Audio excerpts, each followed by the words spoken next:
Well, that was bloody dreadful. This is today's Arsenal reaction show.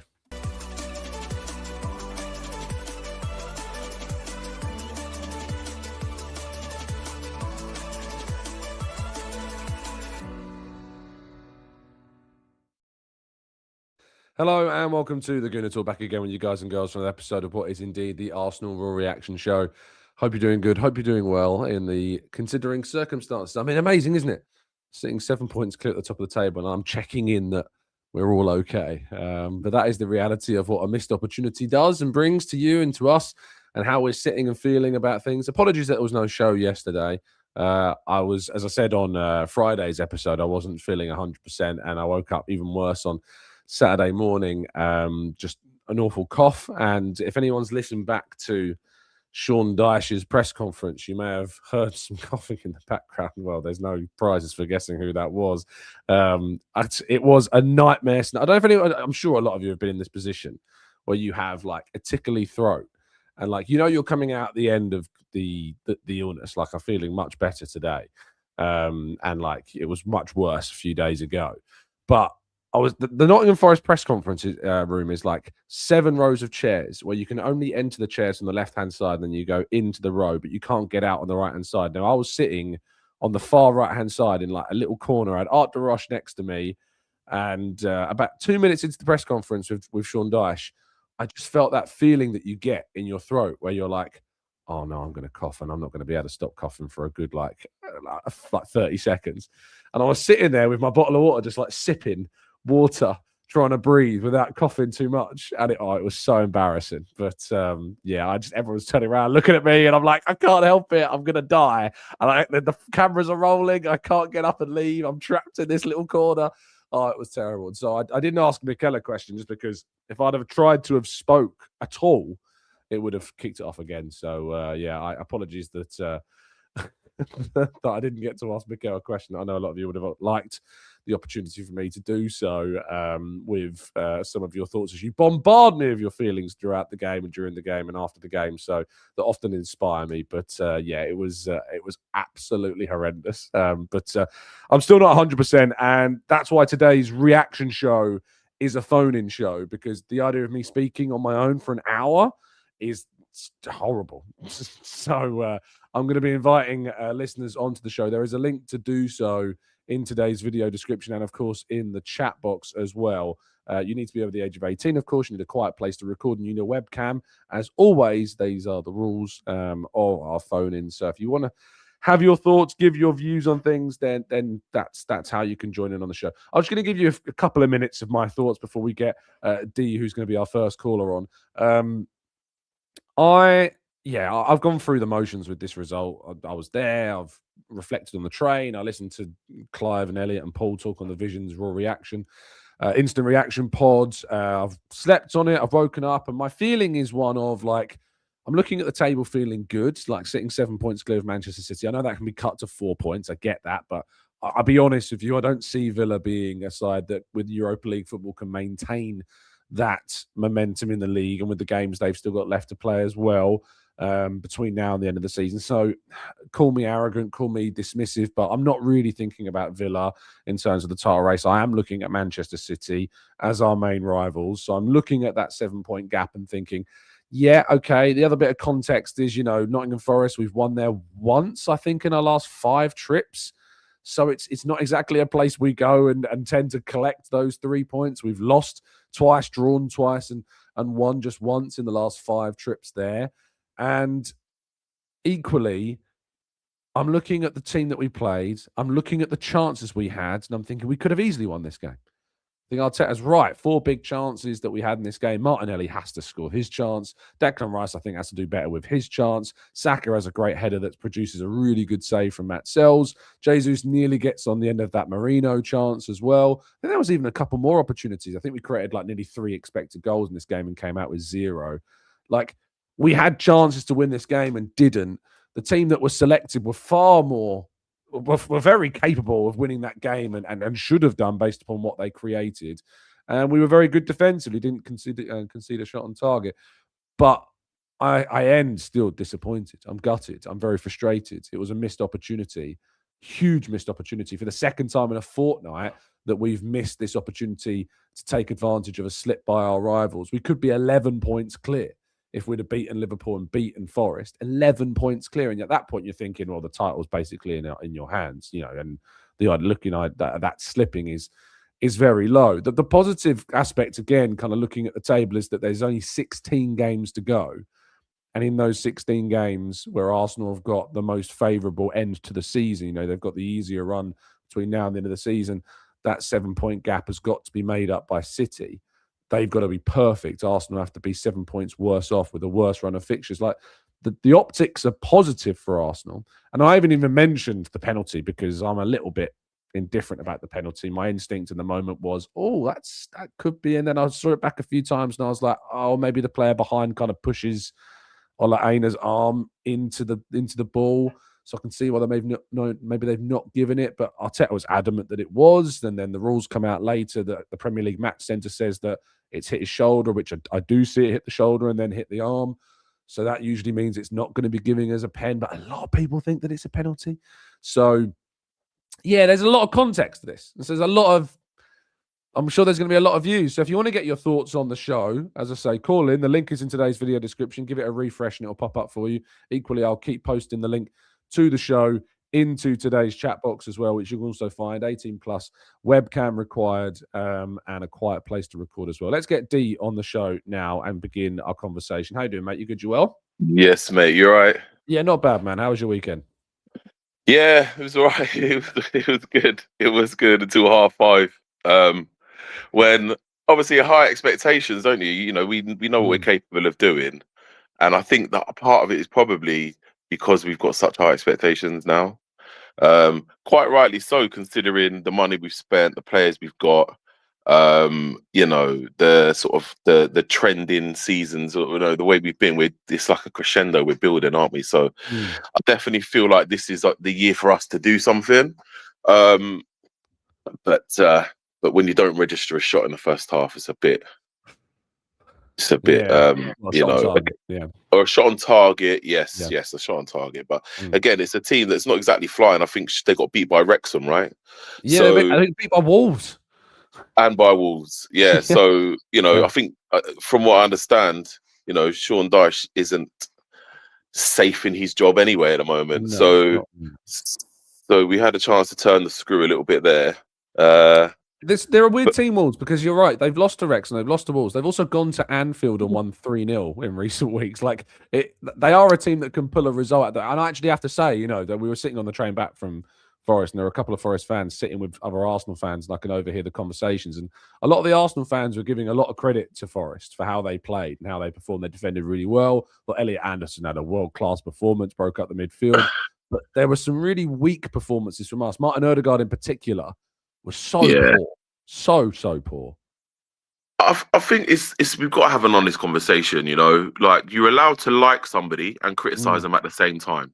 100%. Yeah, so this binary stuff is, if you criticize Arteta, or if you say something about Arteta, then you want him out, or if you say something about Odegaard, then you're slating our captain. No, you're allowed to criticize 100%. And like them at the same time. A couple of seasons ago, Odegaard was flying, and I loved him. This season, I'm been unfortunate with the injuries, but I just really think that our captain needs to be turning up in these games. He needs to be turning up. That's the captain, and he wouldn't be my choice of captain. I don't see the leadership qualities that Arteta sees in him. But that's who he's given the armband to. So you get behind him, but he needs to be turning up in games like this. And if you're gonna die on that hill, right, then you need to make sure that the person you're picking can carry you through games like this. And turn up and rally the lads together and get a result in, even if it's a scrappy 1-0, as we've done. That's how many seasons have we heard that's what champions do and blah blah blah? But unfortunately, that's now, like you said earlier, that's 2 missed opportunities now to go clear. This should be all but done. It should be all but tied up. And I don't want to hear this. Oh yeah, we're still 7 points clear. Relax and all this. Yeah, okay. You can have one eye on that. But this afternoon it's 4, and I know you meant if Villa win, and I know you said that you don't see Villa as a concern. Neither do I. But that 4 points can put pressure on that's unnecessary. and then that can affect the way we play, and that can affect the way we adopt approach games. So it all feeds in. It creates variables that is unnecessary, and we don't need to add more. If anything, we want to simplify, not complicate. So that's how I feel about that. No, I think you summed it up really well. Odegaard, when he came back from injury, he started to build up a real run of form. Had some really good performances. Got 3 goal contributions in 3 games, and then we've had this trip to Chelsea where he was poor. We've had this game here where he was poor. He wasn't great against Liverpool either. And I'm looking at those performances. I'm thinking in those away games, especially when you kind of go to places like Forest or Burnley or Villa and these types of games, I almost don't feel like we should be starting Martin in some of these away games because he doesn't seem to have the impact that we need him to. And like Mikel Merino, I think has been really encouraging in the last few weeks, especially when he's come off the bench and he's looked like a player that can make more of an impact in these games as well. Like he had 2 good key passes into the box. Jesus nearly got onto one of them. He had the headed pass back across that Saka, of course, then tested Sells with his own headed opportunity. So I think that there is something there. What did you, just before we go to the next caller, D, the elephant in the room, it seems, Gyökeres again has another poor display. I mean, I gave him a 5 and I got battered for giving him as high a score as that. So tell me what you think. Well, yeah, I mean, just briefly before I mention Gyökeres, I just want to say that we talk about Martin Odegaard's inconsistencies, but that's the reason why Ez is not getting played, right? Apparently, because he's inconsistent. Tell me the last time Martin Odegaard scored a hat-trick, though.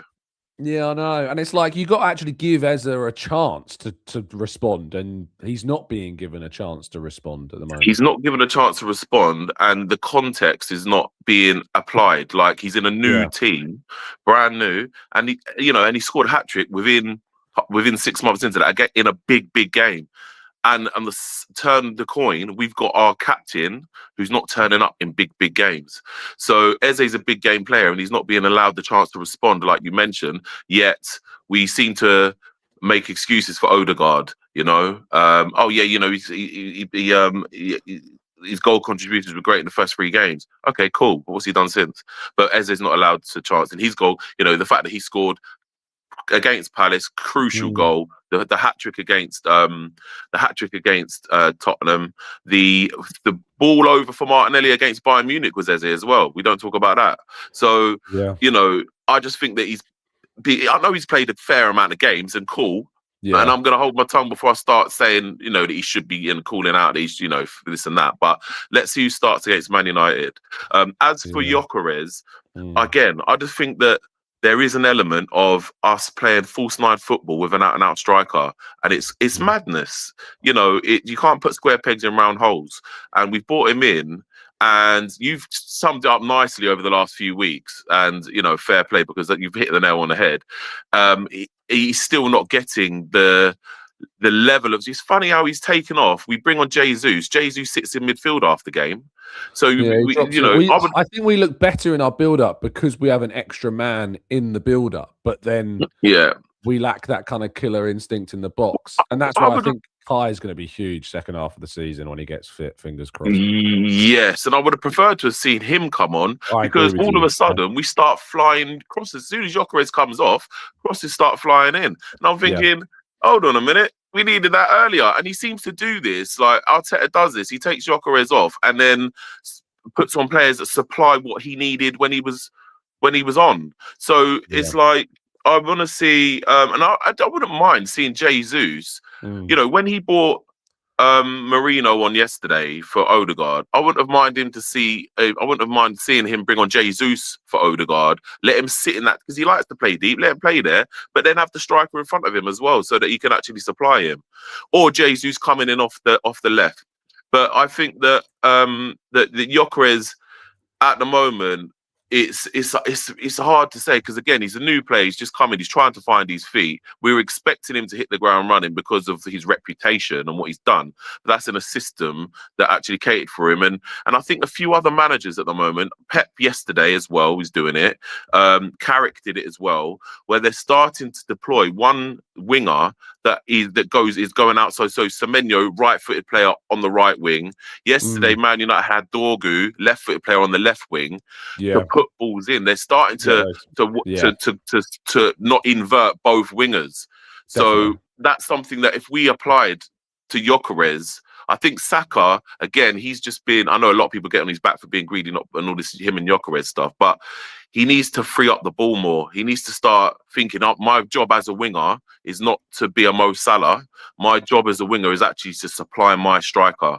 So let me try and actually go both ways. Let me mix it up a bit. He's becoming a one-trick pony, and he can't get in. Yesterday, he was trying to get shot. He was going further in and further in and further, because you can see he's got one thing on his mind, trying to get the shot off. But defenders are aware of it now. They've seen him doing it. So we need to mix it up a bit. I would like to see us drop the false nine experiment, and I would like to see us try go in traditional wingers and try and get some balls into the box. It is something. I think the whole left-footed left side, right-footed right side is something that we've played inverted for so long. And look, we're sitting at the top of the table, top of the Champions League, into the semi-finals of the League Cup and into the fourth round of the FA Cup. So you could argue, well, if it ain't broke, why fix it, sort of thing. But I think variation is important. I think having different weapons, having different options, having different styles can give you more tools in the box. So we don't have a plan B, Tom. That's what I'm saying. It's like we've got a plan A, which is this false nine, which I believe was been possibly, you don't have a crystal ball when you're creating strategies. And I think he's built this around Kai Havertz.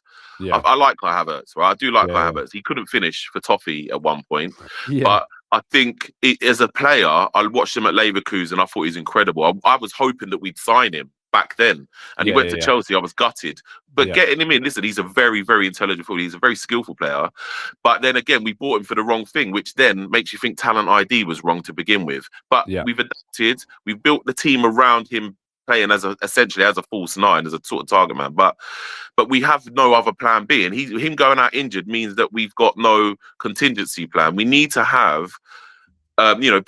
Teams are playing us. They're playing the low block because we play false nine. Now, if you're having if your attackers dropping into the centre circle, you can play a low block all day. Where you're not penetrating, are you? So they've worked us out. They know what we're doing. We need a plan B because Arteta needs to. That's the difference between being a good manager and a great manager, is having these things in your locker.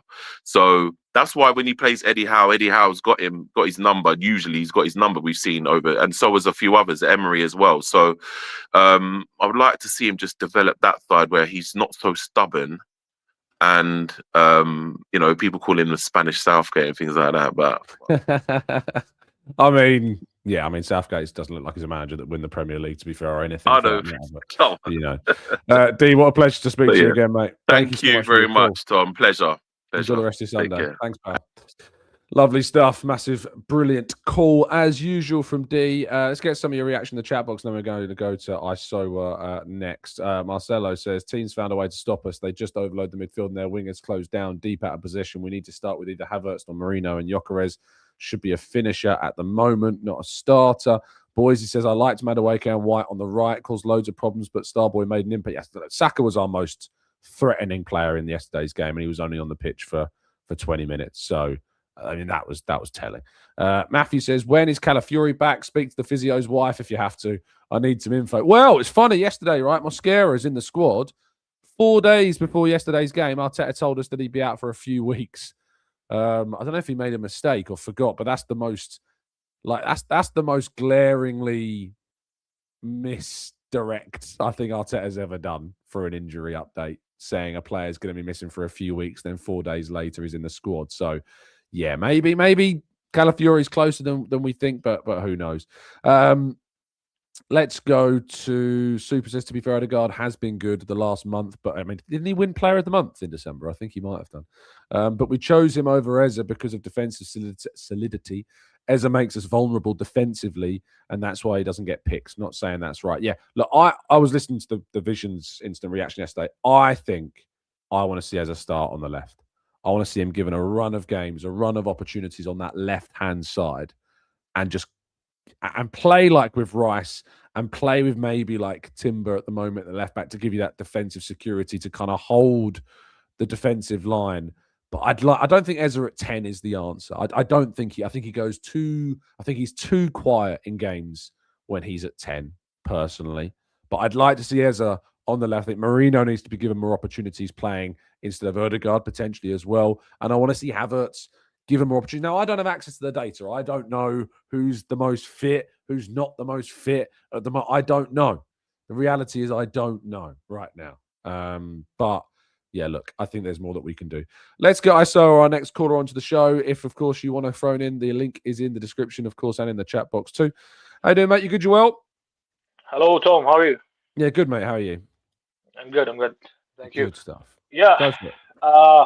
I'm not gonna rant too much. I'm just because we're in a nice, we have a nice lead right now, 7 points. But it's just the missed opportunities that we keep on missing in terms of the momentum that City keep on losing, and we lose that momentum while we're drawing with Liverpool, and when they don't have half of their players, and then now with Nottingham Forest, yes, they're a mixed bag, as you said earlier with your previous caller.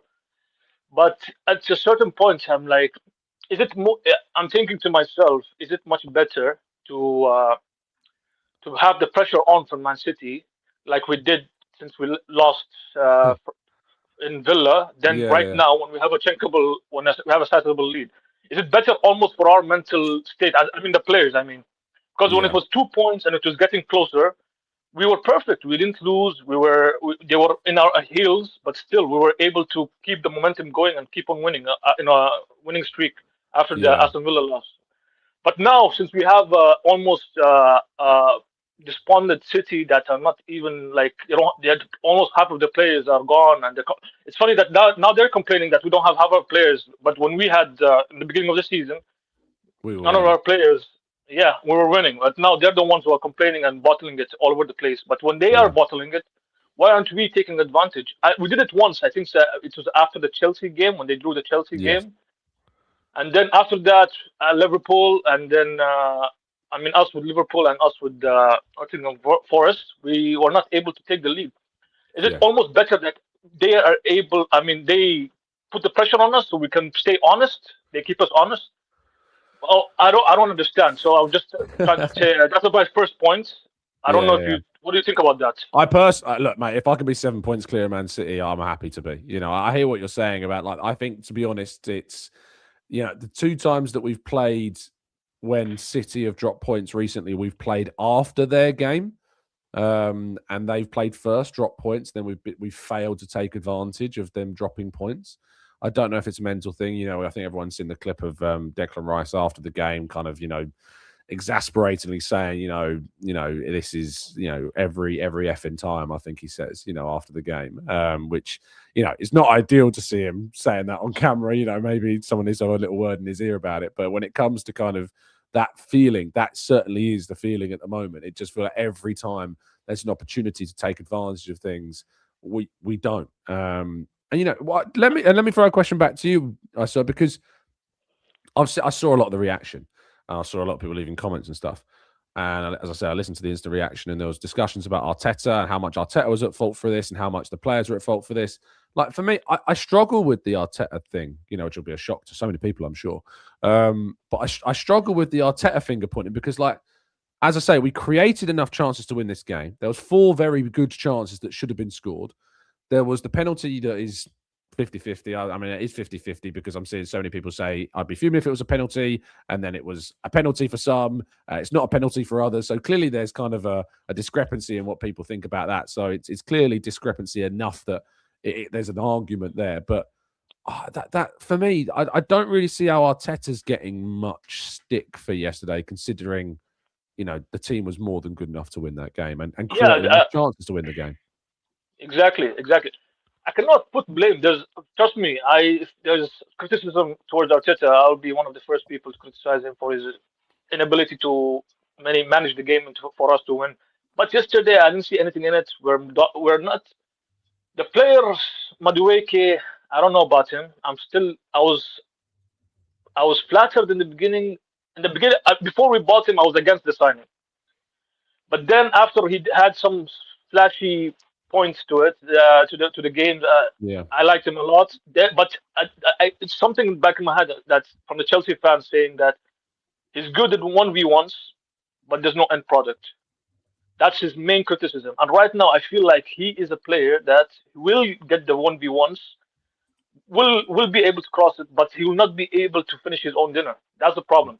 Arteta, going back to Arteta, I cannot say that it was his fault yesterday because Martinelli had a good chance. Saka had a chance. We had multiple amounts of time to knock the door, and we were not able to. So how can? Yeah. And then he replaced the team early on. He brought in Jesus, Saka, Trossard, and who else? Marino. So he did everything. They gave him 30 minutes to respond and rejuvenated the attack. So what more can Arteta do? It's not his fault that the players were not able to put the ball inside the net. That's in terms of that. But then again, also, to be honest with you, Tom, yes, we're winning. We're dominant, right? No, we're not dominant. That's what my main criticism is. We're a winning side. That's good. But I think so. I want to have this 1v1 with you in terms of something you said last season when Liverpool were able to win the Premier League. It was a fluke, not fluke. It was lucky of Arne Slot to win it. Yeah, I said that Liverpool were fortunate last season. Yeah, and I want to bring this back to its head this season. Are we lucky that City and Liverpool are not doing well, in spite of us actually having these type of performances where it's a missed opportunity and we're really doing well. We're cohesive. We're a rigid side. We're a strong. We dominate the possession. We know how we're defensively very sound. But if this was another season, if this was the 22-23 season with this type of performances that we're putting right now, if we had a much more aggressive opponents that were chasing us down or were high above us in the table, would Arsenal be in top of the league? So that is the same question that was asked of Liverpool last season. Oh, it was luck that got you there to win the Premier League. Let's just say, it was like 60%, 70% right now. Arsenal are winning the league. But is it because in spite of us or despite, or I don't know what the wording is? Is it despite Is it because of us or is it despite the frailties and issues of our rivals is the question. The difference is for me quite clear. The difference is obviously last season, the fortune that Liverpool got last campaign is that all of their big players, most of their big players, if not all of them, stayed fit and ready and available throughout the course of the season, whereas Man City and Arsenal didn't have that. Now, Arsenal this season have had arguably an even worse campaign when it comes to the available players to them, losing big players. The difference is this time around is that they've invested to be able to strengthen their squad so that when they've lost the likes of Saka or Odegaard or Saliba or Gabriel for the big portions of the season, they've still been able to cope with it as best as they can. Now, when Gabriel was out injured, I think Arsenal dropped the most points they've dropped all season when they've lost a player. And obviously there was a period of season, like we went to Aston Villa, I think with a back four of White, Timber, Nkapie and Calafiori, I think was our back four that day. Like, reality is that no, it's not the same as last season in terms of the fortune that Liverpool got because our big players haven't stayed fit this season like Liverpool's did last season. But we've won in spite of the fact that we have lost so many big players. Manchester City have gone into the campaign with players available. Rodri has been missing the majority of last season, but has been coming back into fitness this season. They've not particularly lost big players until recently when they lost Gvardiol and Diaz. But what have they done when they've lost Gvardiol and Diaz? They've just gone into the market and signed Mark Guehi. They've just added Antoine Semenyo halfway through the season as well. Arsenal didn't sign anybody in January. So I don't think it's the same at all. No, I think Arsenal are here on merit. I think Liverpool were there on merit as well, but weren't challenged because of what happened to their rivals in the previous season. But but Liverpool had Salah, who was firing them to the title. They had Trent. They had like the nucleus of their squad. Yes. City, and we were injured last season too. Yes. But we didn't have the squad that we invested in summer. Yes. So maybe that's like a criticism. Like, why aren't we much more aggressive? You know, this type of football, Tom, is like. I almost want to go back to the 22-23 season. Why would you want to go back when you're 7 points clear? I want to go back with the 7 points clear. The style of play. That's not how it works, though, is it? Because when you say I want to go back, whatever season you say I want to go back to is a season we didn't win the league, mate.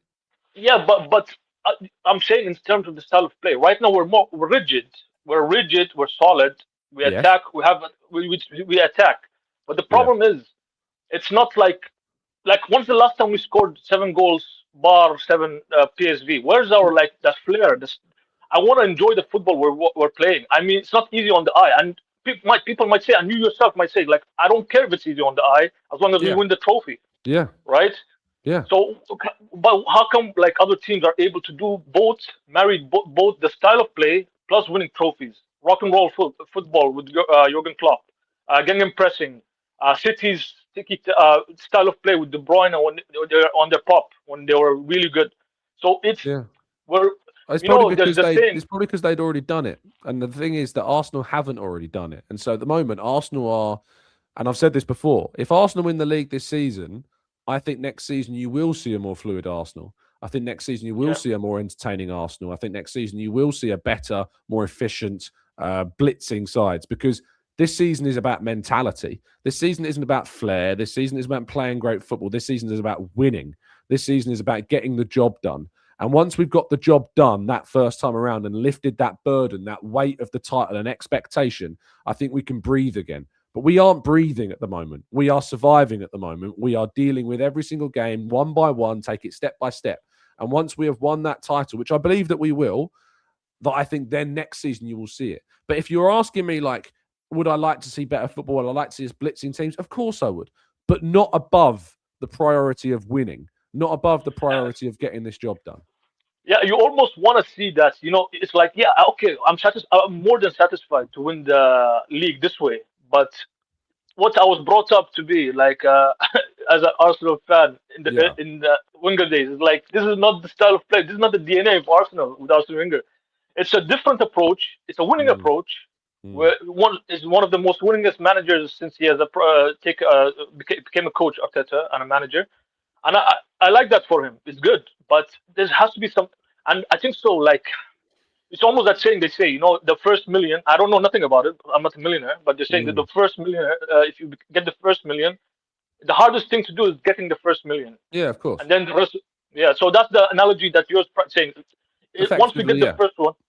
Yeah. Once we get the first Premier League, then everything is gonna be easier, smoother.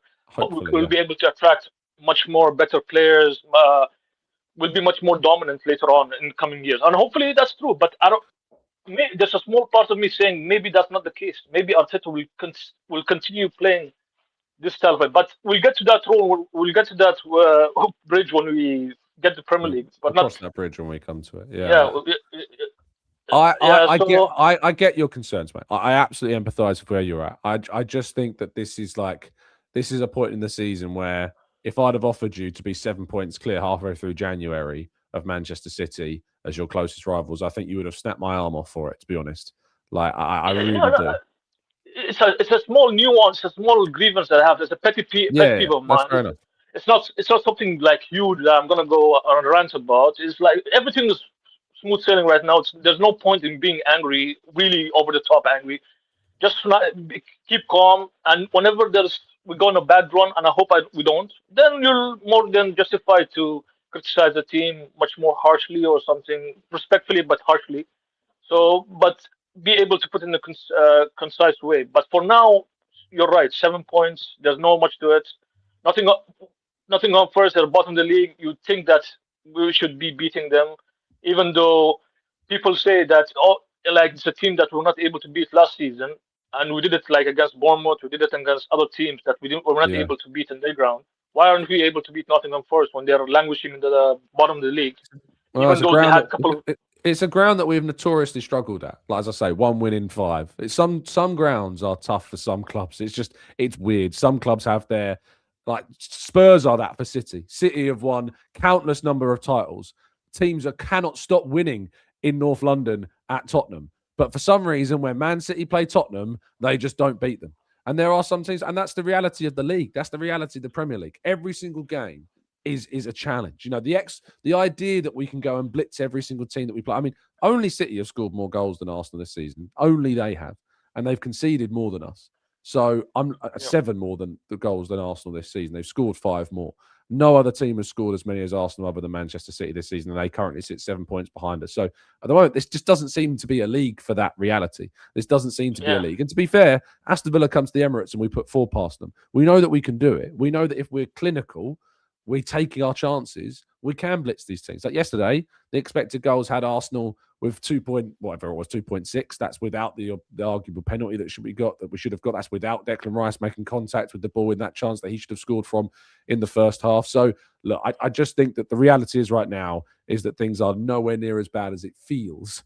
No. This is not a ranty type of.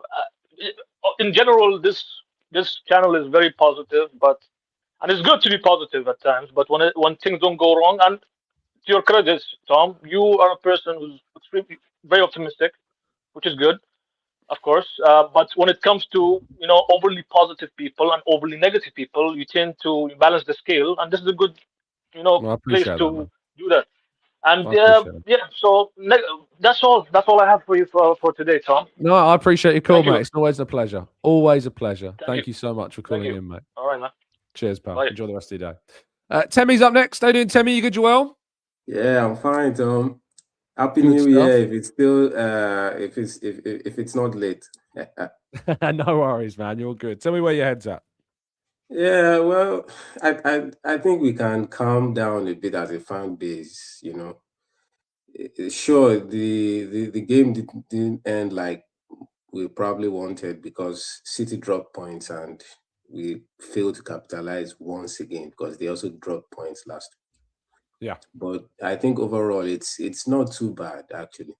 Sometimes when you listen to Arsenal fans talk about us this season, you probably think, are we really first? Are we really clear?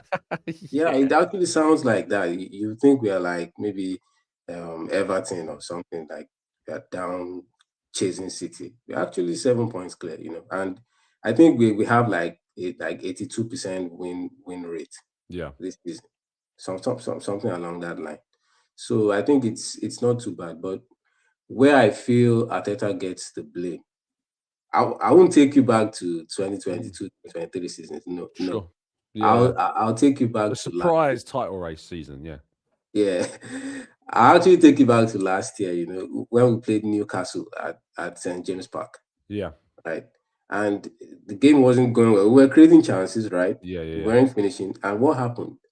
Arteta took off a central midfielder and brought on Merino to play as a second striker. Yeah. So it was almost like a 2-7-2 kind of. So he made a change to try and win the game. Yeah. So I didn't see that yesterday. I don't know why he stopped doing that. I actually think... Well, to be fair, he took off Zubimendi and brought on Eza. Yeah, but I think he later took off an attacking option and brought on, was it Merino to play in midfield? No, I mean, Madueke came off for Saka. Trossard came on for Martinelli. Jesus came on for Gyökeres. And Eza came on for Zubimendi. So Marino came on for Ødegaard. Yeah. And so I just feel like maybe we can just switch it up a bit, bring on more attackers. I don't see anything Forest could have done yesterday on the attack. So just bring on a lot of attackers, flood them, and let's just try to get the win. But what I'd say then, I personally think that I don't have really an issue with the way Arteta managed the game. I don't really have an issue with the way Arteta selected the lineup yesterday. And I would say if he did, because I think there are games where he has got the selection wrong. Like we think about Liverpool, we think about the home game against City. Like these are games I think he did get the selections wrong. But when it comes, all the changes in the game wrong. But yesterday, I think, rotating after we played a full game against Chelsea. We've got Inter Milan and then and now in form, annoyingly, Man United team at the weekend after that. Like, I want to see change. I want to see players rested for that United game. For me, that Champions League game is not important compared to the United game. Yeah. Arsenal can lose against Inter, beat Kairat at home, which we should do, and finish in the top 2, which it doesn't matter if you finish first or second. The benefits are the same, no matter if you finish first or second, because you're not going to play the team that finished either first or second compared to you until the final. So it doesn't matter. So for me, I'd absolutely be rotating heavily in Milan, rest as many players, because United have got a week off, because they're going to have every week off now to the end of the season, because they're out of every competition, because it's hilarious. So I'd rest everyone against Milan and then bring all the best players back in against United. There's also something that I think we also need to talk about. I don't know. I just feel like Gyökeres has been disappointing, For a striker to score 98 goals, I get it, it's the Portuguese league, but I mean, it actually looks like he's the worst striker in the Premier League, right? He actually looks like, he's not the worst, but unfortunately, he's one of the worst. I'm just saying, he looks like the worst striker. Oh no, but the numbers at the moment support your argument, because of like where he's ranking at the moment in terms of, like, here we go. So this is from 9 days ago, so it's not the last 2 games or last 3 games, but when I got the data, and it was, he ranks 18th for goals, he ranks 24th for shots, he ranks 4th. This is out of all strikers who have played more than 500 minutes. So 33 strikers in the Premier League have played over 500 minutes. He ranks 31st for assists, 21st for goals and assists, 13th for expected goals, 26th for duels, 27th for duels won, 30th for dual success, 28th for touches, 31st for pass success rate, and 28th for pass accuracy. Like, no matter what we plane it up, no matter what we say about service, no matter what we say about, the league, that's poor. That's the reality. I can't believe I have to say this, but I mean, Havertz has to come back, Well, why can't you believe that you have to say that? Because last season, before he got injured, he was on for a 20-goal season, mate. Yeah, but I don't know. I've never really rated Havertz, as a gunman, like top class finisher. So that's why I said I can't believe I have to say this. And obviously, last season at some point, the whole fan base, we were actually frustrated with Havertz, But I actually think he's better suited to the way we play. It's the way Gyökeres has played has made me realize that it may not even be a Gyökeres thing. Sure, he has his faults, but I actually think that we are not used to playing with an out and out number 9 striker, and because we are chasing a league title, it's best we just use what works. If you understand. Yeah. Look, I think that Kai Havertz could be the reason why Arsenal end up, comfortably in the end winning the league if he comes back into form and fitness. He could really be that important for Arsenal. I wrote a piece about it this week. I just think that, if Arsenal don't win the league, I fear that there's potentially this idea that it's because we persisted too long in trying to make the Gyökeres thing work, and I worry what that does to us in the end. Like the chance yesterday he had when Murillo made that mistake, and I know Murillo does well to recover, but that should be his bread and butter, like running away from the defender, getting in the box, taking the better opportunity. That they're the chances where you're like, there's no excuse there. These are the chances that fans that have been backing him, defending him, he should be finishing that bread and butter. That's a gift, and he's not taking it. Same as something. He had a great game against Chelsea. It was much better. He was encouraging. His runs were better. His pressing was better. His dual success was better. His finishing was in the right place at the right time. I felt bad for him when Saka didn't pass him, and thank goodness Ben White did. And I think it leads into what I think Dee was talking earlier about the idea of right footers and crossing on the right hand side, which we saw with Ben White. But I think there's so much more. Temi, just final word before you go. Yeah, I think just like I said, it's not a bad season. There's actually the potential for quadruple. So why have you done that for? You're Mr. Reverse Psychology, and now you're using the word quadruple. No, man. Let's go out for it, man. So I just feel the fan base can take it easy. We're still there. So at the end of the season, if we win one, even if it's the Premier League, if it's the Champions League, any one of them, plus a minor honor like the League Cup, it's all good. Yeah. We can go on from there next season. Oh, well, it's been a pleasure to catch you, mate. Mr. Reverse Psychology. Always appreciate you in the chat box. You always get a lot of love from our chat as well. So appreciate you joining us. Thanks, mate. Thank you very much. Right, let's bring Harish on. He's been kind enough to call in after some comments. Harish, tell me why you think that Odegaard should be scrapped of the stripped of the captaincy, and Declan Rice should be handed the armband instead.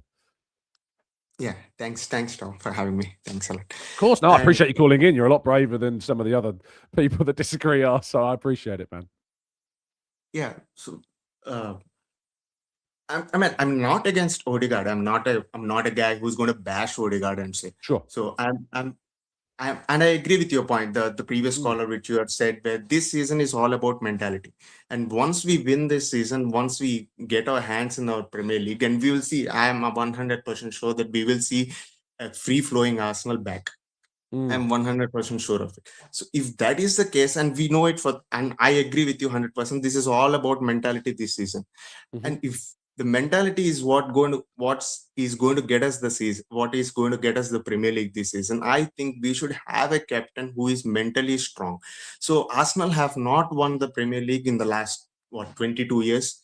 We've been close. We've been very close in the last 2 years, and I think we have been close because of Mikel Arteta. I think he's the right manager. I think he's the guy who's going to take us to the championships. So my point is, if we are truly going on mentality, I don't want a captain to be hiding in games. I don't want a player who is hiding in games wearing that armband. So we have seen the last 2 games, Tom. It's nil. Okay. Yeah. So if you look at the last game, Tom, so what are the big chances Arsenal had and we missed? The Saka header, who created it? Declan Rice. The Merino header, who created it? Declan Rice. Yeah. What the game before it? The big chances we had. Who created it? I don't think it's Odegaard. So my point is, last 2 games, do we remember a pass or a chance created by Odegaard which resulted in a big chance when we needed him? Yeah. And whereas you go back to an Aston Villa game, the point you were making, he was the player of the month there. So he was excellent at that point. That's the point I'm trying to make.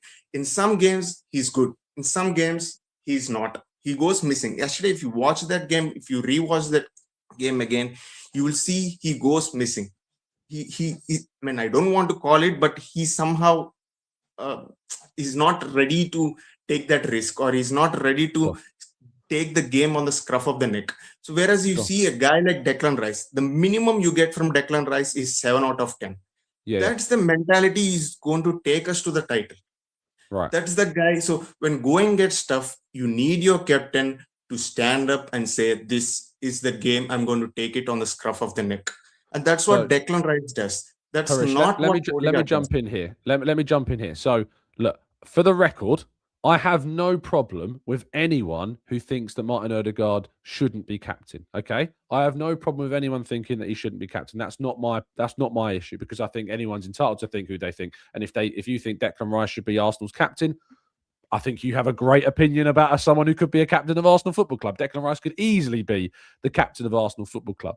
My issue, twofold with the things that were said there, is obviously when we talk about chance creation, well, Odegaard is currently in the top 3% of midfielders for shot creating actions created in Europe's top 5 leagues. So for the last year, which has been one of the worst years of his career, he's in the top 3% of midfielders for shot creating actions per 90. So he does create. So it's just a fact. But my main issue with the point is that you're suggesting that we need to strip Odegaard of the captaincy now and hand it to Declan Rice.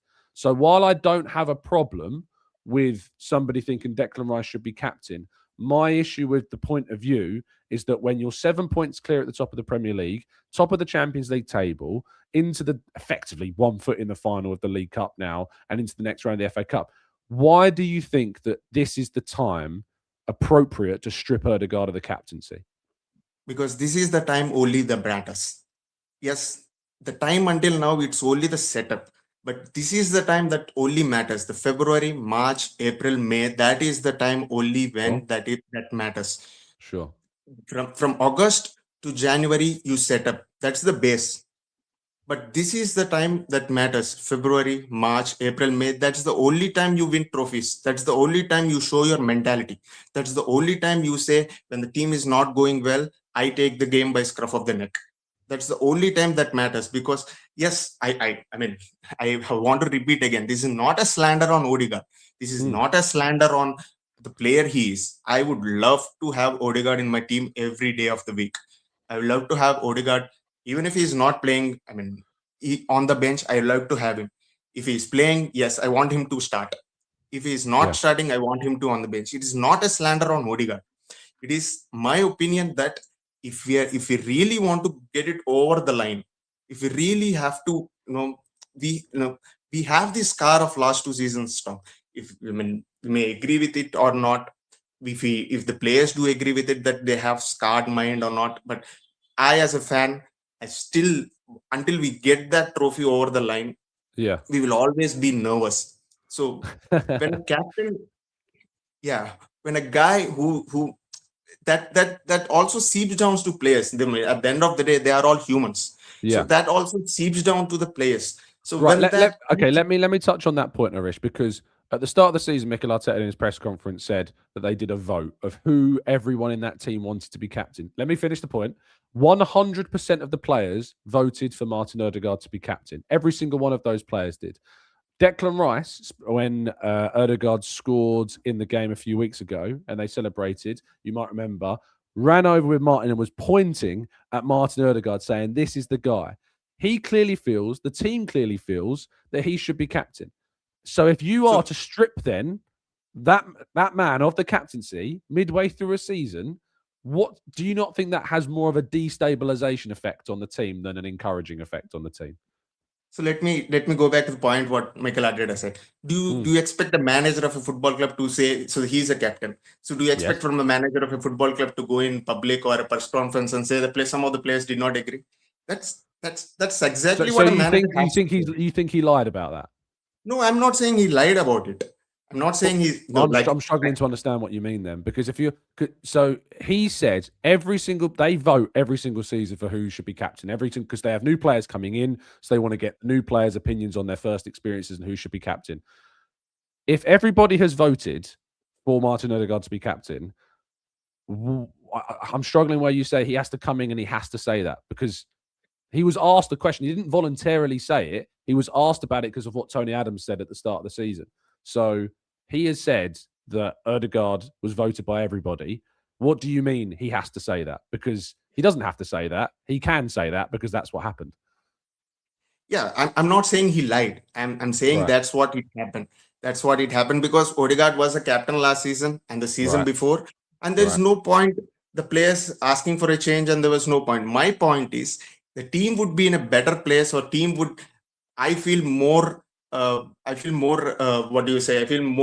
optimistic if a player like Declan Rice has the captaincy. I'm not saying that Odegaard is the worst captain of all. So when we talk about this season, that's always the mentality that's going to take us over this season. I feel Declan Rice, when made a captain, this team would have a better mentality than Odegaard right now. Because if you see some games, I think Eze is a better equipped to play in that number 10 position than Odegaard in some games. Sure. So when your captain is not a 7 out of 10 in every game, and some games you see Eze can play better than your captain. I say when mentality is one thing that's going to take us over the line, a team captain like Declan Rice will give us more of that mentality than Odegaard. I'm not telling that Arteta has lied or the players do not want Odegaard as captain. It's my feeling that if the captaincy is given to Declan Rice, he will drive the team even more. Last question I've got, because I'm conscious about the amount of people that are waiting to come on the call as well. What difference does having that little piece of fabric around his arm make compared to the fact that we know that Rice is part of the leadership group anyway?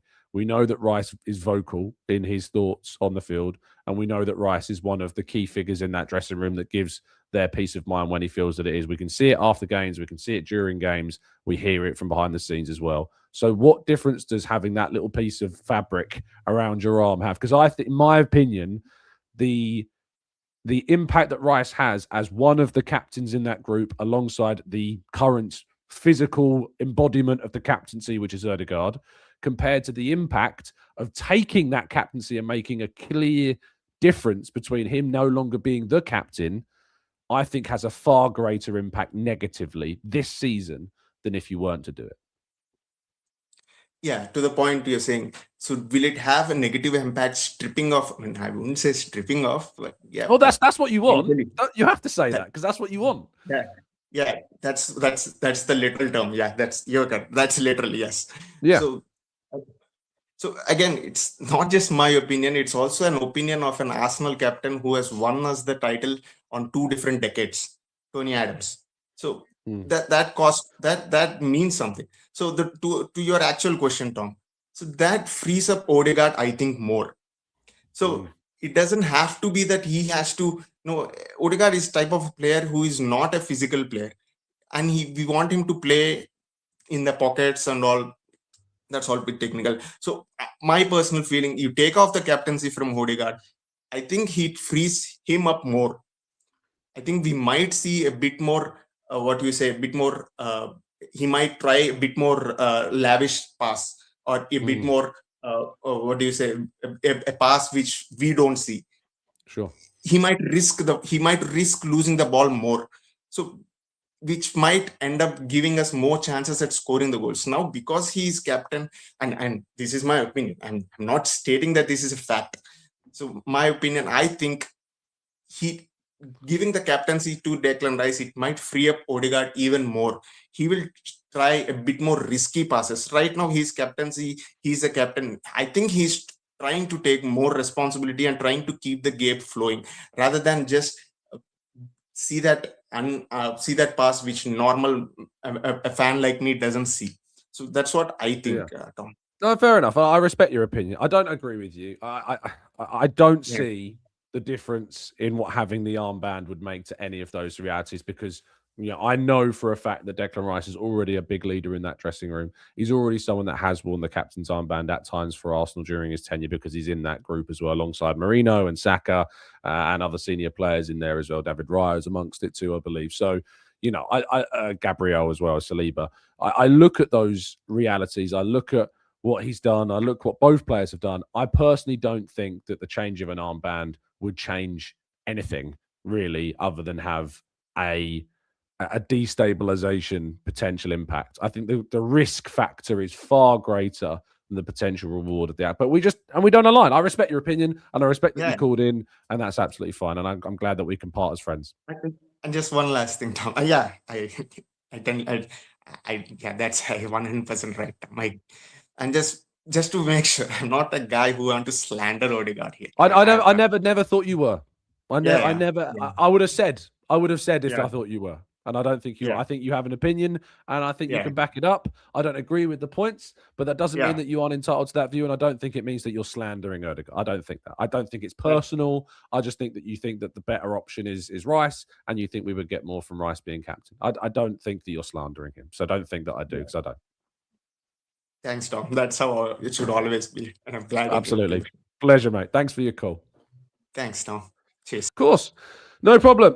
We've got a few callers now waiting, which is great. We've got Gabenga, and then we've got MJ, and then Eugene, and then Dan. That's the order that I've got on my screen at the moment. So we'll start with Gabenga. How you doing, mate? You good? You well? Yes, Tom. How are you? Yeah, am I pronouncing that correctly? Do correct me. Don't feel free. Yes. You're pretty close. It's fine. Pretty close. We want perfection here, mate. Tell me where I'm wrong. The G is silent. It's pretty much Benga. So I wasn't pretty, right? I was completely wrong. It's okay. Benga, thank you so much for your call, mate. Really appreciate it. Tell me what your thoughts are. Oh, yeah. So I just want to weigh in on the Odegaard issue. And, sure. I don't care, about him having the captain's armband. It doesn't really matter at this point in time. But, my problem is why Arteta is not, giving Odegaard the same treatment that he's giving some other players in the team when we clearly see that they are not performing, right? Now, when Martin was injured, we had Eze playing this number 10 role. We played quite a number of low block teams. We played Bayern Munich, we beat them good. We played Atletico, we beat them good. Now, why is it appearing that when Odegaard came back, we are trying to make Eze look like we've not gotten anything good out of Eze when Odegaard was injured. That's really my concern, right? Look at yesterday, for example. Okay, you had Rice, Zubimendi, Odegaard in the midfield. Yeah. Of course, yesterday was a game that called for attacking contribution from the midfield, which we did not have. If you had Rice and Zubimendi sitting back, why do you need another midfielder that also drops back in that type of game? We did not need that. And I was, oh my God, I was livid and telling myself this is a perfect game for Eze. Remove Odegaard and let Eze come in. And guess what? When Mikel removed Odegaard, I saw Merino come back in. Yeah. You know, I'm like, what is going on? Now, because that's really a problem for me. Are we trying to play Eze out of his confidence? Or are we trying to protect Martin Odegaard's part in the team? Well, For what did me, you think of Marino's performance? Because I thought he was pretty darn good. oh no. Okay, Tom, he was good, but I will not use the words pretty damn good. I wouldn't. Yes, I wouldn't. Sincerely, Yeah. he was good. I needed a midfielder that will all attacking mindset, pick the ball, Right. face your man one on one, dribble pass. It means a lot in that type of game if you have a guy who can dribble past someone. Because as soon as you dribble past someone, you leave that guy scrambling to catch up with you, and you leave the other guys in the low block struggling, right, to fill up the void left by the guy that you just beat. And that's what Eze would have given us. We did not have that much from the middle. And What did that's you why make of it's Ez's substitute performance? I'm gonna tell you what, he only had 10 minutes, man. He He did only have only 10 had minutes. 10 minutes. Yeah. Nottingham Forest, their resolve was off the roof that we gotta say this true. You are now bringing Eze on to do what for you in 10 minutes? Let's be realistic. You understand what I'm saying? You did not Yeah. give the guy enough time. That's Yeah, it. I agree with you. I have no issue with Martin Odegaard, but as a coach, you see that Odegaard, he wasn't even winning the physical battle. There were so many times he had the ball and someone comes close to him. All you need is shoulder to shoulder, boom, he's rolling over the floor. And they get in the ball. He didn't have the physical build to actually battle these Forest, players, but he kept him on. And then you reverted back to having three holding midfielders. Oh, that's where I disagree with you. That's where I In a game where you needed a Marino's goal. not a holding midfielder. Well, Tom, you could say that, but No, I'm not saying it. I know that. I totally understand. But guess what, though? We need someone who is more of an attacking mindset. You cannot tell me that Merino has a better attacking mindset than Eze. That's the fact that I'm trying to drive in right now. Well, if that was Eze, true, then why, if it was true that Marino doesn't have a greater facet in an attacking sense than Eze, why wasn't Marino selected to play up front as opposed to Eze? I'll come back with that. Sorry? Come back with that question. So if Marino is considered a holding player, and secondly, if Marino isn't considered to have a greater attacking capacity than Eze, why wasn't Eze selected to play when we had no centre forwards in that kind of attacking central role over Marino? Okay, fine. I'm going to answer your question. Great. I will tell you what. Merino, as a midfielder, for me, he's okay. Right? You and I know that if we are going to play a top team, for example, you would rather have Declan Rice and Zubimendi in the midfield, right? Rice playing 8 and Zubimendi playing 6 than you having Merino and Zubimendi in a big game, because you know that Merino as a number 8, that is not much of his strength, especially when we're playing a big game. Do we agree on that, though? Yes, but he came on to play the 10 role, not the 8 role. And that is exactly where I'm not going to put him at. I would not put him as a 10 when we have a guy that we just paid 60 million for, who had played 10 most time in his career. Why sign Eberechieze? Merino is better as a 9. right, than as a 8 or as a 10, especially in tough games.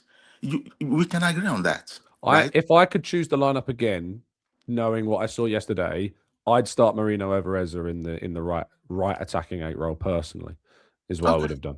No, I And wouldn't. I would have put started Eza left for the record. I would have started Eza on the left hand cool. side. Okay, cool. Yeah. I wouldn't put Eze in an 8. No. No. But what No, I'm no, no. I saying wouldn't is either. No. exactly what I'm saying is we needed a 10, and we had one sitting on the bench that we paid 60 million for, and that's Eze. We put Mourinho He's on the 10. underused, no question. No Come question again? about that. He's underused. I have no. Yes. We agree 100% there. So what's 100%. the point? We have Yeah. these guys. You do not want to play this boy out of confidence. And that's exactly what he's doing to Eze right now. And I do not like it for the life of me, sincerely. We cannot play him out of confidence, especially when it's so glaring that Martin is underperforming. Yeah. Why did you sign him? Yeah, 100%. He's an English international, for crying out loud. He 100%. has proven he won trophies for Crystal Palace. Why did you go get him? Yeah. I can't disagree with this point because so Eza, since the Villa game, when he had a terrible performance and was absolutely culpable for us conceding because that he was goal, played out of position. Well, I wouldn't agree with you there because I think he actually should be playing on the left-hand side quite a bit more, and we should be giving him a run of games in that position. But he made a mistake. He switched off at the back, and he cost us a goal. It's not a debatable point for me, that. But what is, I think, a mistake is that other players have made mistakes. Other players have gone missing. Other players have had bad games. And he has been punished and sat on the sideline far more than anyone else. Exactly. Yeah. And I don't know why. I agree. I think he should be coming on earlier in games. I don't get it. I don't get why he's not getting more games. I do not get it. For me right now, this is over the top. But I'm beginning to have a feeling that, okay, is it for Odegaard not to feel like he has a competition in the game? Is that why? I think is it for Odegaard to feel comfortable? I think Odegaard, the reality with Odegaard is that he, under Arteta absolutely just implicitly trusts him. But the fact that he hooked him off after 57 minutes, I thought was really quite telling. I think that's a key moment. The fact that he was taken off in the 57th minute, because we've left him on in games far longer than we should have done. Yes, so I didn't have an issue with that. The coach is creating an environment where it's beginning to seem like, I have my favorites. That's exactly how it seems right now.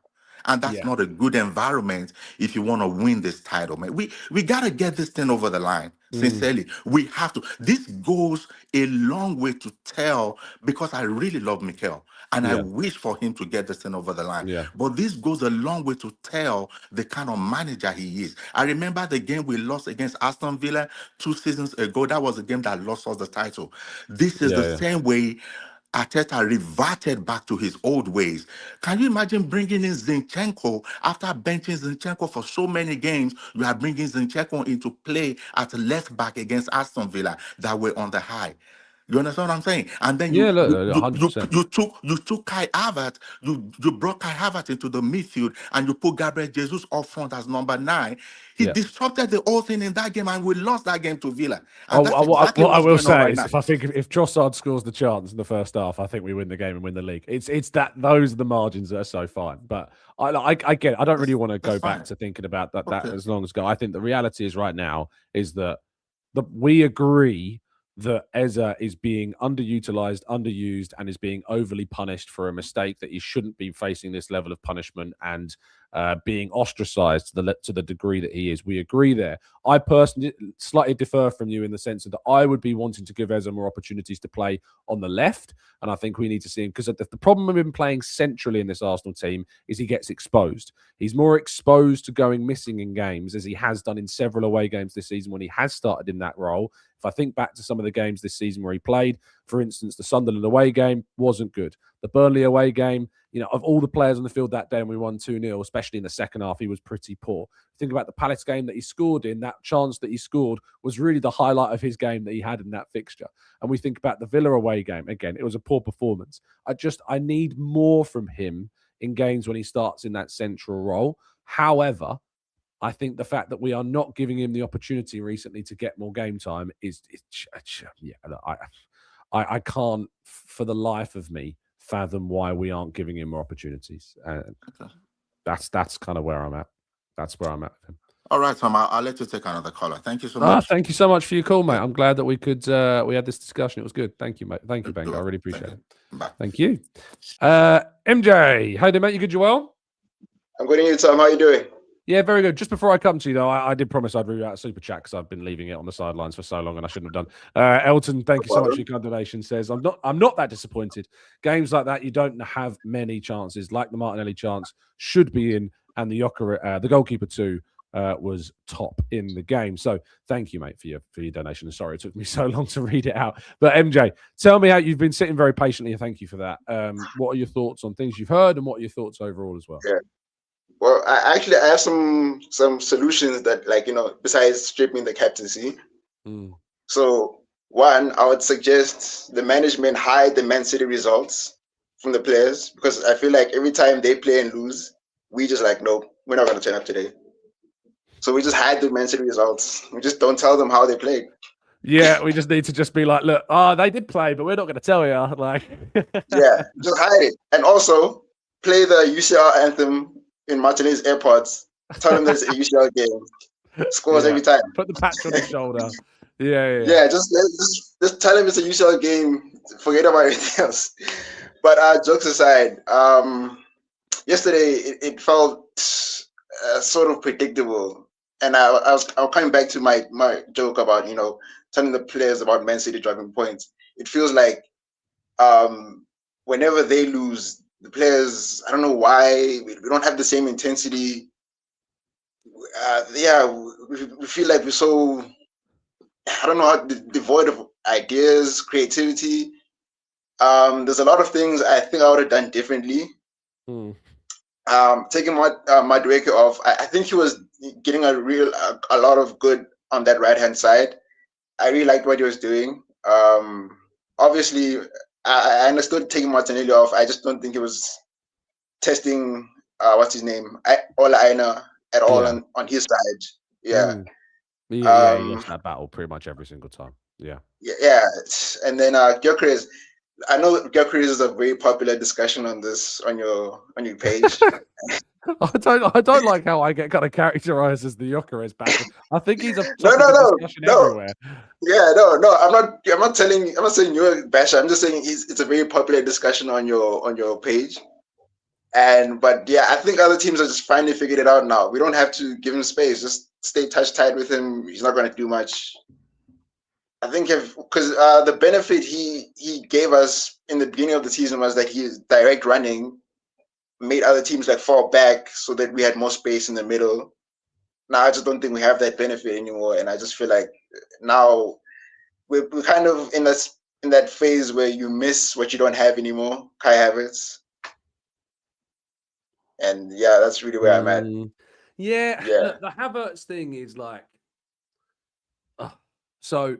If Havertz was like fully fit in full flow, like I think we would be, cantering to the title this season. I really do. The reality is that he's not. He's just come back from 2 big injuries that cost him the entirety, pretty much, of 2025. And again, listening to the Vision last night, listening to Elliot talk about him being stock rising, and listening to that and thinking, my word, we're putting such pressure on this guy to like return and be the answer to everything that we want. And I'm not sure that he could do it.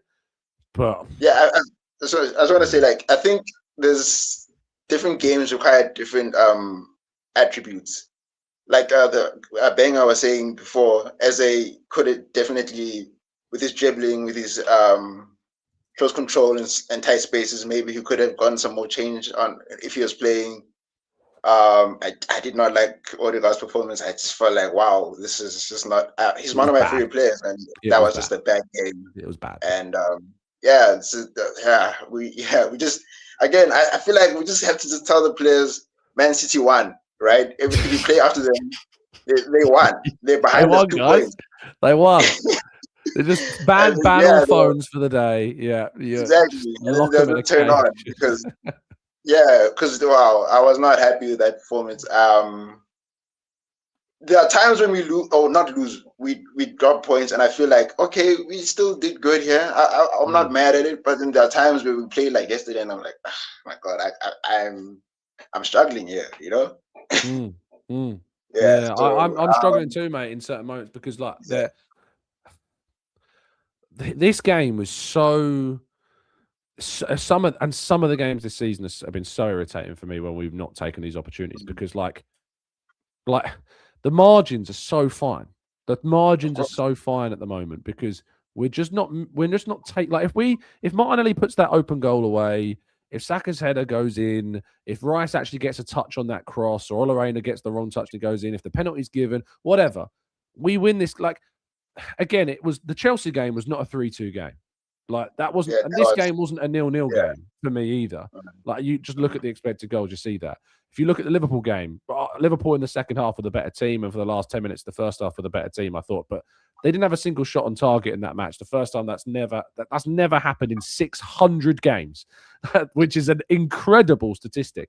But Arsenal, they're like a bully in the playground at the moment, where they kind of hold like the kid at arm's length while they're swinging their arms and they're not really kind of doing anything. You're kind of holding them by their head while they're swinging their arms. They're not hitting you because Arsenal could just hold teams at arm's length and they just look like they're going to come through this game unscathed as they do. But it's about what's happening at the other end of the field. If I'm Ben White, if I'm Zubimendi, if I'm Gabriel, if I'm Saliba, if I'm to a lesser extent Timber, and I'm doing everything I can to continue holding back opposition sides, and then I look up what's ahead of me, and Martinelli's missed another chance. Saka's missed another chance. Gyökeres is not. What is Gyökeres doing? Like I'm just looking ahead of me, and I'm thinking, oh God! Like just put the ball in the net, guys, please. We're doing everything we can. Of course, it's mad. Yeah, I feel like we have the opposite problem of Man City is that they can hit you on the other end, but they get hit back hard. Yeah. Look, so that City have a better attack than Arsenal. There's that they do. That's the reality. Arsenal have a better, in my opinion, midfield base and defensive line, and I'd say goalkeepers are tough. Donnarumma is fantastic, but distribution-wise, David Raya is on a different planet. But when it comes to like overall, City's capacity to score goals is greater. There's no question about that. And that's why they've scored 5 more than us this season. But they've also conceded 7 more than Arsenal this season. And that's the difference as to why Arsenal are now 7 points ahead of them in the title. But Arsenal could and should be more, MJ. And our defense is why I feel very confident. Still at the end of May, there'll be a parade. But man, God, please stop giving me those terrible Saturday nights. I've said this before, MJ. I don't think the Arsenal fan base is ready for the title race. I don't think until Arsenal win the league, our fan base is going to be ready. We're not. That monkey on your back, it takes, once you get it off your back, you feel more free. You know what I mean? You start thinking, wow, you know what I mean? So I think maybe we win it next season. We're like, yes, we can do it again, you know? Yeah, 100%. That's how I feel. You know, if we have a Liverpool-style drop-off, I'll be shocked and fuming because it's a great opportunity what we've got. Anyway, MJ, what a pleasure. It's always a pleasure to catch up. Thank you for your patience. Thank you very much, Tom. Cheers. Have a good day. You too. We've got 2 more callers to wrap up the show. We've got Eugene up first. How you doing, mate? You good, Joel? Hi, morning, Tom. I'm loving the dressing gown settings. I'm just thank you. I need to do shows in dressing gowns. How are you? Good, Joel? I'm okay. Yes. Tell me where your head's at. Yeah, I think, yesterday, I mean, most of the fans were a bit frustrated, but we shouldn't lose our heads. Sometimes there are certain games that, if you look back at it, I mean, yes, Martinelli missed the chance, but look at the save the keeper had when Saka made the header. So when you look at that, you realize to say there are certain games, no matter how much you try, it will just end up in a draw. We just have to rise up and move forward. That's what is important. Right now, we're remaining with 16 games. So if we start criticizing, coming up with some theories and so on and so forth on the players, we have 16 games. What they need is support. It's not like they were happy to get that draw. No, they also want to win. And if you've seen, they want it more. But what they want is us fans to back them up. No matter what happens, like yesterday, of course, we had a cushion. Man City lost the game. So if we have 1 point We just have to rise up and move forward. Unlike you criticize, you do this, you do that. Let's not demotivate the boys. They have a game on Tuesday. So what we need is to back them up. Come Sunday, we need to win that game. They also need to feel loved because there are some moments. It's the reality is no team can win every game. There are certain games we'll draw. There are certain games we'll lose. An example is the Aston Villa away. You can't just entirely put it on Eze that he made a mistake. Aston Villa were good on that particular day, and they deserved to win that game. If you look at the Liverpool game we played, is it last week? Yeah. Of course, we had chances, but face the reality. Second half, Liverpool, they played the game, and it's not always that we have to win. Certain games, you come out with 1 point to move forward. Don't dwell on the draw or loss. What is well, the important positive is forward. that every single time we haven't won a game, we've won the next one. Yes. Every single time. Yes, which is good. And I think as fans, maybe we're thinking there'll be a period whereby we'll just be drawing or losing. The good part with this season is we've been mixing up. Like you've said, we draw, we win, which is important. So with the 16 games that we have, let's push on. We have some positive vibes. Yeah, I think we've needed some positive vibes from you, Eugene, because my word, the mood is low. Yes. No, it was okay. It was yes. I would understand it was very frustrating, but we shouldn't stay there. Criticize. We are not helping the boys. They want it. In as much as we want it, they also want it more. So we just have to back them up and say, no, boys, let's go to Milan. Let's do something. When Manchester United comes at home, make sure we do something. Yes, 100%. I think now you've got kind of this positive vibe and this encouraging vibe about you, which I think is really good. Who for you is the player that needs the most encouragement at the moment? Who's the player for you that if needs more positive vibes than any other? Who's that one player? I would say Timber. If you've seen every game, like yesterday, I was thinking in every game that we play, Timber always has an opportunity to score. He is able to position himself in the box, get a chance, but his end product. So I'm thinking maybe if the coaching, the striker coaches, if they can try and work on him, because he knows how to position himself. Like in yesterday's game, you saw he was in the box, he received the ball, but he made a back pass. I'm thinking you have an open space there. Why can't you turn and do something with the ball? So with him, I think we can get more goals from Timber. Even if the other guys would have a challenge to score, but with him, I think since he's able to position himself and get a chance, we can get something out of him. Interesting. That's interesting. I think that Timber's suffered a little bit since moving to the left-hand side. I'm not saying it's the wrong decision, because I think that Miles' form has been awful, and we haven't got Nkapie or Calafiori at the moment. But yes. I think he is struggling a little bit with playing in that. I think we miss him on the right. I think we really do. Eugene, what a pleasure. Thank you so much for calling in, my friend. Cheers. Thank you. Bye. Thanks for your patience. Daniel's up next. How you doing, mate? You good, Joel? You're looking tired, my friend. Take yourself off mute, of course, and I'll be able to hear you. But yeah. Yeah, I know. I look tired. I always do. You've been keeping yourself up at night worrying about Arsenal. Yeah. You need to detach, mate. You need to detach. No. Like, I've not been feeling well in general lately. I feel you, anyway. mate. But I feel you. Right. It's happened again. Yeah, go on. We've dropped points in a game when we really should have, took it by the scruff of the neck. Yeah. And yeah, we should be running away with this league. And we're 7 points clear, and there's still 4 months to go, mate. You know, it could be loads more soon. Yeah, but it's games like yesterday and going back to Sunderland away. Like, I don't know, but like the player that should be dropped for me, and I never thought that I'd say this season, has to be Victor. Okay. It has to be Victor. He needs to be dropped. And it hurts me to say this because, you know, I've got his name on the back of my shirt. So does everyone, mate. This is record-breaking shirt sales. Yeah.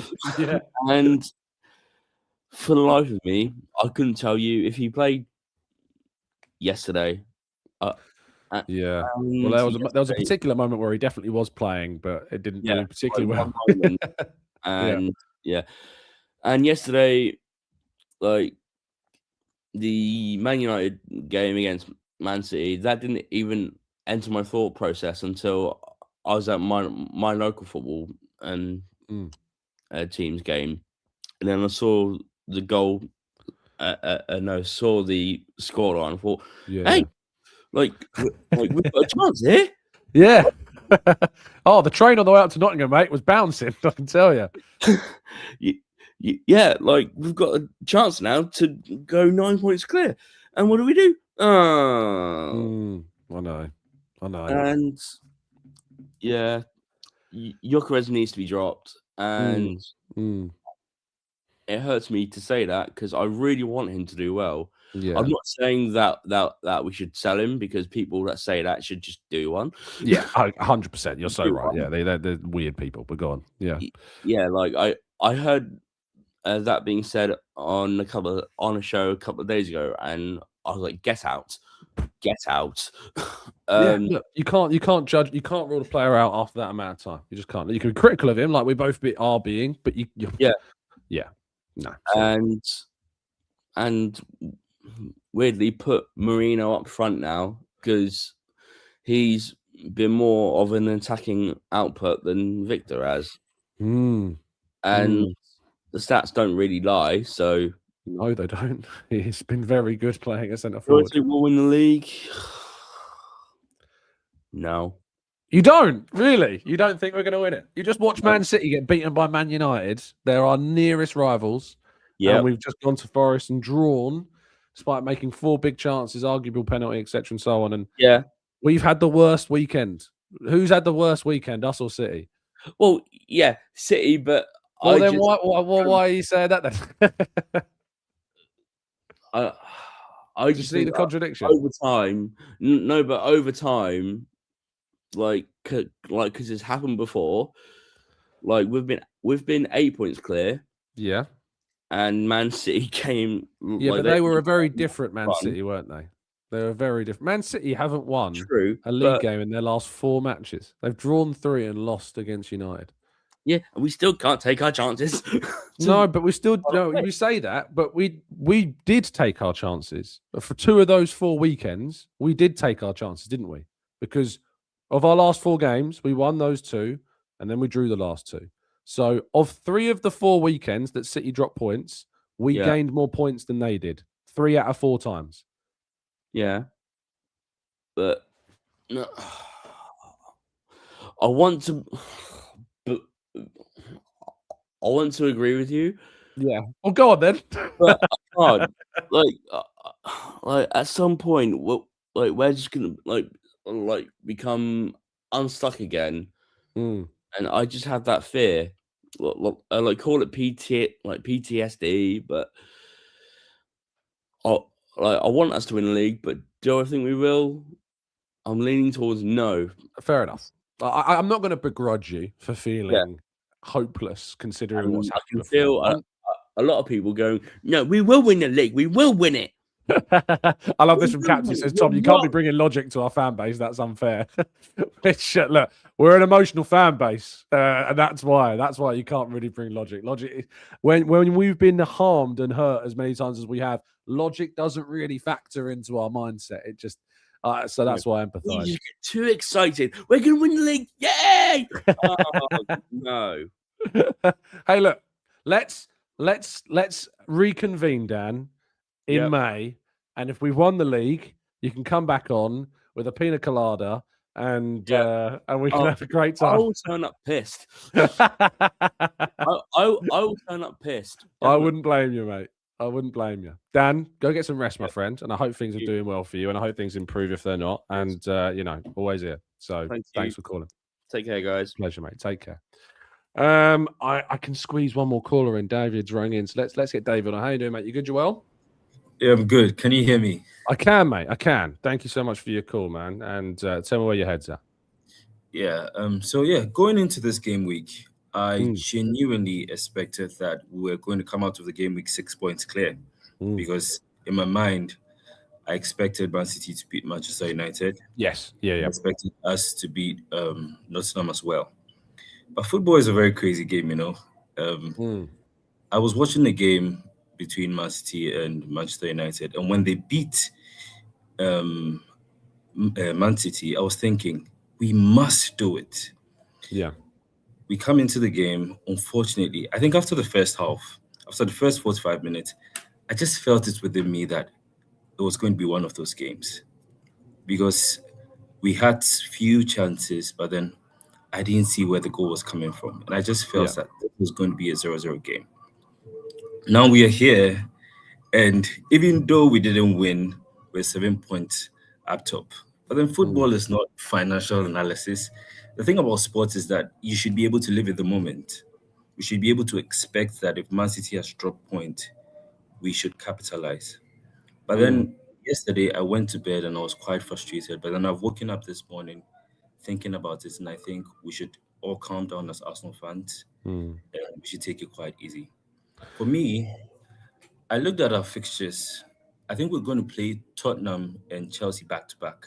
And the reason why I wanted us to win this game is because there's a chance that we could drop points in one of those games. Yeah. Because those are two very tough games. And I wanted us to build a safe buffer that will help us going forward. And so, yeah, that's the frustrating aspect of it. But 7 points top, I still trust this team. Well, that's one thing. I don't think it's about me trusting this team. I'm looking at this Manchester City that we're competing against, and I don't think they are as good as they used to be. And so I still think at the end of May, we're going to come out and we're going to win the title.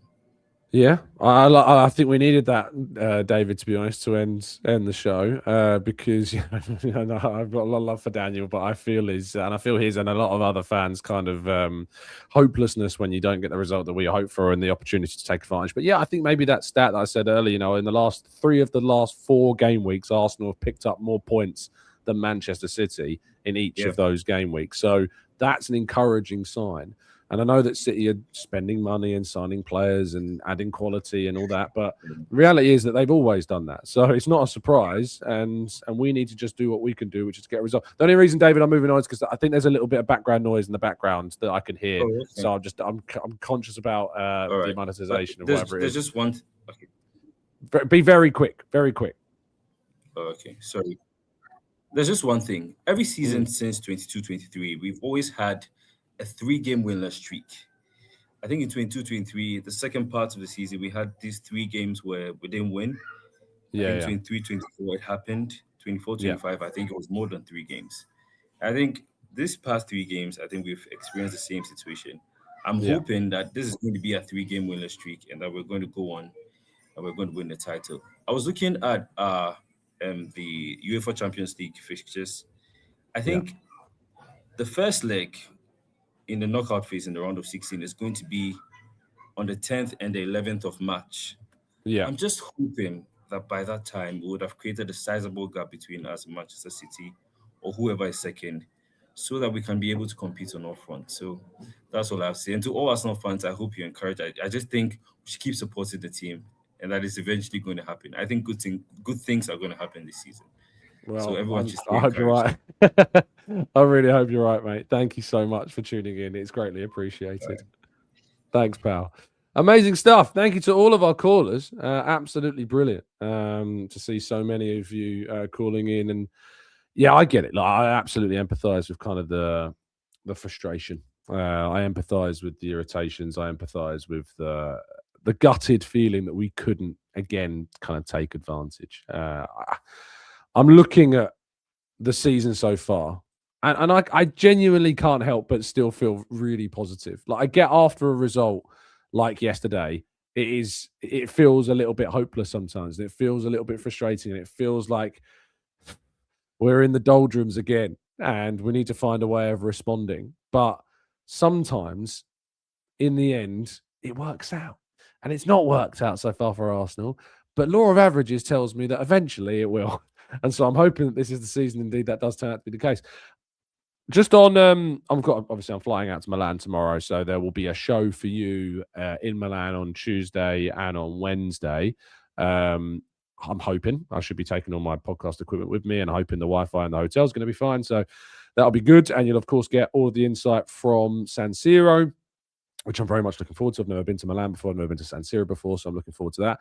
And I'm hoping that my health will have improved significantly so I can sit and talk to you more so for an extended period of time. I just want to end the show in the way that kind of that David did there. I just think that, yes, it sucks. Yes, it's disappointing. And maybe a Villa win later on today, or that gap will close a little bit more to 4 points, even though I'm not really factoring Villa in as much as maybe some people are.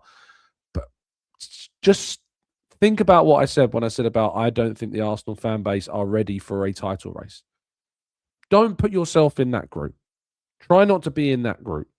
Try not to be in the group of Arsenal fans that aren't ready for a title race. Try to be the Arsenal fans that look for the perspective. Try to be the Arsenal fan that appreciates where we are, because where we are right now is pretty darn great. And I think we can get even better. And I think there's more to come. Every single time Arsenal have dropped points this season, if you look at the games on their individual basis, Arsenal created not just one or two, but multiple chances that could have led to a better result. It's not like we're being beaten or being held comfortably, or that we are putting on performances that I find considerably disturbing or concerning. We're putting on performances that are frustrating. Yes, I get it. Despite being defensively exceptionally solid, once again, another clean sheet for David Raya on his way to probably another Golden Glove award. We have the foundations to win this title. We have the quality to win this title. We have the bedrock of a title 7-point lead at the moment to win this title. And ultimately, Arsenal just need to grind this one out. You know, we can talk about performances next season if we've won the league and we're still not performing too great. But I truly think that this season's about mentality, this season's about psychology, and this season is just about winning. It's not necessarily about how we're winning. It's just about winning. I'm not concerned. I'm concerning myself with how we're picking up the points, as long as we are picking up the points. And if in 3 of the last 4 weekends, Arsenal have picked up more points than their main title rival, I'm pretty happy about that situation. I'm pretty happy about where we are. The gap in the last 4 weeks has gone from 2 points to 7 points. And that's a really positive thing. And every game that passes means it's 1 game less that City have to take advantage or catch up. It's 1 game less that they have in order to be able to try and find a way of overturning this gap. 16 games is all that remains. Now, we're nearly 2/3 of the way through this season. A few more games and we'll be there. So just a little bit of perspective, I think, is really important. And as I always say, after a disappointing result, if you need to take yourself away from football for a little while, maybe skip the show tomorrow. Maybe skip next week's shows. Maybe skip next week's of football. Maybe even forget the Inter Milan game exists. Just take yourself away from football for a little bit and look after yourselves. That's the most important thing, is to look after that mindset, look after your mental health and well-being. It's really important that you do that, because football can be a terrible mistress that tries to ruin that for you. So, yeah, please, please, please do just look after yourselves. That's the most important thing. Dan says, can I turn up drunk if we don't win the league? No, you can't. We'll have an absolutely fantastic fun show if Arsenal do win the league. Of course, I'm looking at hopefully setting up a live event for us towards the end of the season if things are looking rosy. I'll be honest with you, if things have taken a terrible turn, I don't think I will. But if things are looking good for Arsenal toward the end of the season, I think we can probably do a big meet-up and we'll have a fantastic time and enjoy ourselves with some great guests, great people, great times. But let's cross that bridge when hopefully it arrives. Enjoy the rest of your Sunday. Take yourselves away. Have a rest. Enjoy it. Stay safe. Stay well. Stay happy and respectful. And as always, up the Arsenal.